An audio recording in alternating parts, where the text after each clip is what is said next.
ભગવાને બધાયના કામ કર્યા. ડાકોરમાં વિજયસિંહ બોડાણા કાયમ ભગવાનની પૂનમ ભરવા જાય. 72 વર્ષ સુધી ભગવાનની પૂનમ ભરી. શરીરમાં એટલી અશક્તિ આવી ગઈ કે છેલ્લે એને વિચાર કરી લીધો. ભગવાનને કહે છે કે હે ભગવાન, હવે મારાથી કે દ્વારકા નહીં અવાય પૂનમ ભરવા માટે. અને બરાબર ગામની અંદર એક સંઘ આવીને એમ કહે છે કે અમે બધા દ્વારકા જાય છે. અને આ વાતની ખબર પડી વિજયસિંહ બોડાણાને.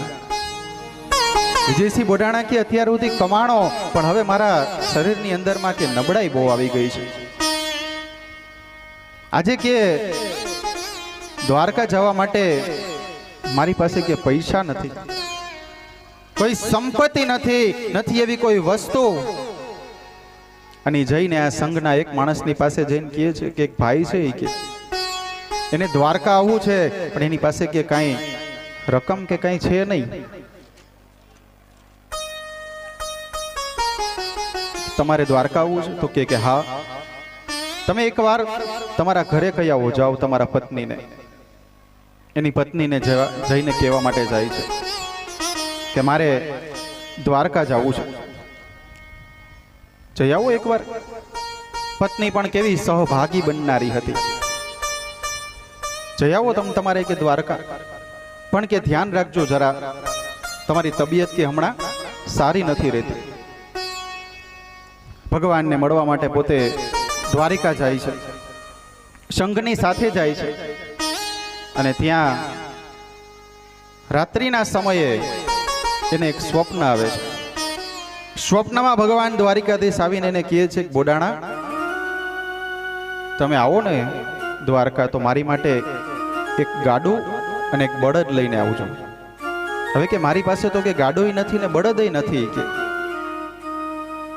ભગવાન કે એકવાર દ્વારકા તમારે આવવાનું છે, પણ માત્ર એક જ વાર ગાડું અને બળદ લઈને તમે આવો. ગામમાંથી એક જગ્યાએથી ગાડું માંગ્યું, બીજી જગ્યાએથી બળદ માંગ્યું. બળદ ગાડાની અંદર સંઘ ચાલ્યો દ્વારકા, અને દ્વારકા પહોંચી 56 સીડીના દર્શન કરે છે. પણ ભગવાન દ્વારિકાધીશ આજે બોડાણાની સાથે ડાકોર આવવા માટે તૈયાર થાય છે. દ્વારિકાધીશની આખી મૂર્તિ ગાડાની અંદર બિરાજમાન થઈ ગઈ. અને બોડાણો આજે ગાડું લઈ અને ક્યાં ચાલે છે? ડાકોરમાં. પણ બરાબર દ્વારકાની સીમામાંથી ગાડું બહાર નીકળું ને એટલે ભગવાન બોલ્યા છે, આખો જગતનો નાથ, ત્રિલોકપતિ કે જે આખા જગતને ચલાવે છે, એ આજે બોડાણાને કીધું, બોડાણા, અરે કે અવાજ ક્યાંથી આવ્યો? મૂર્તિમાંથી અવાજ આવ્યો. બોડાણા. બોડાણાએ પાછળ ફરીને જોયું.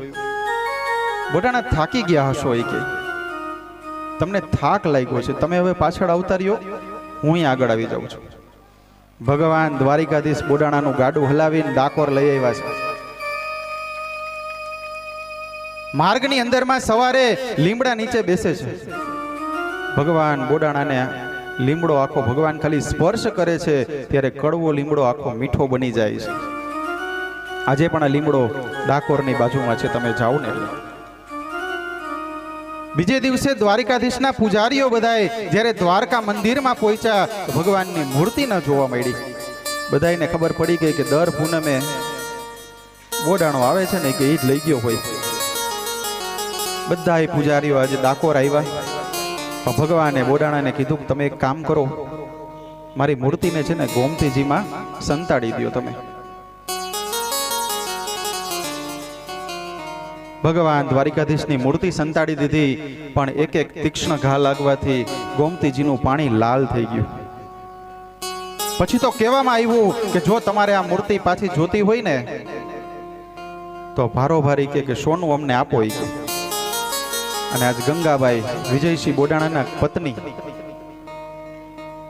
ભગવાનને પ્રાર્થના કરે છે કે હે કાળિયા ઠાકર, આજ મારી પાસે કે સંપદા નથી, પણ મારા સ્વામી જ્યારે ત્યારે પૂનમ ભરવા આવતા ને તો ઘરે વાવેલા તુલસીનું કુંડું લઈ અને ત્યાં આવતા હતા અને ત્યાં તાજી તુલસીની માળા દ્વારકાધીશ તમને પહેરાવતા હતા. એટલે મારા ઘરમાં એક તુલસીનો છોડ છે ઈ કે, અને એક મારા કે નાકમાં પહેરવાની કે આ વાડી છે ઈ કે.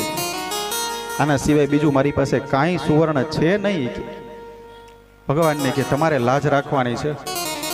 અને બરાબર ત્રાજવાની અંદર ભગવાન દ્વારિકાધીશની મૂર્તિ અને બીજી બાજુના પલ્લાની અંદર નાકની વાડી અને એક તુલસીનું પાન મૂક્યું. ભગવાન ભારો ભાર તોડાઈ ગયો. તુલસીના પાંદડે તોલાઈને ઈ મારો દ્વારકાધીશ, મારો રાજા રણછોડરાય. અને ભગવાન ક્યાં રહ્યા? ડાકોરમાં રહ્યા હતા.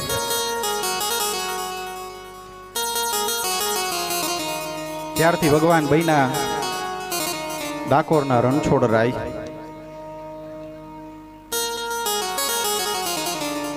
એટલે કહેવાનું ને, ઓ રંગીલા રણ છોડ હું શરણ તારી આવ્યો છું. ઓ રંગીલા રણ છોડ હું શરણ તારી આવ્યો છું. ઓ રંગીલા રણ છોડ શરણ હું તારે આવ્યો છું. ઓ રંગીલા રણ છોડ શરણ હું તારી આવ્યો છું. મારા પૂરા કરજે કોડ શરણ હું તારે આવ્યો છું. મારા પૂરા કરજે કોડ શરણ હું તારી આવ્યો છું. રસ ભીનારાય રણ છોડ શરણ હું તારે આવ્યો છું. ઓ રસ દેના રણ છોડ શરણ હું તારી આવ્યો છું. ઓ રંગીલા રણ છોડ શરણ હું તારે આવ્યો છું. ઓ રંગીલા રણ છોડ શરણ હું તારી આવ્યો છું. પણ બોડાણાની જેમ ભક્ત બની અને આપણે જવું પડે. એ મીરાબાઈ, નરસિંહ મહેતા, જનાબાઈ, સકુબાઈ આ બધાએ ભગવાનની ભક્તિ કરી હતી. રાણાજીએ વિષનો પ્યાલો મોકલો તો પણ છતાંય મીરાબાઈએ શું કીધું? મેરે તો ગિરધર ગોપાલ દૂસરો ન કોઈ. મીરાબાઈની ભક્તિ અપરંપાર હતી.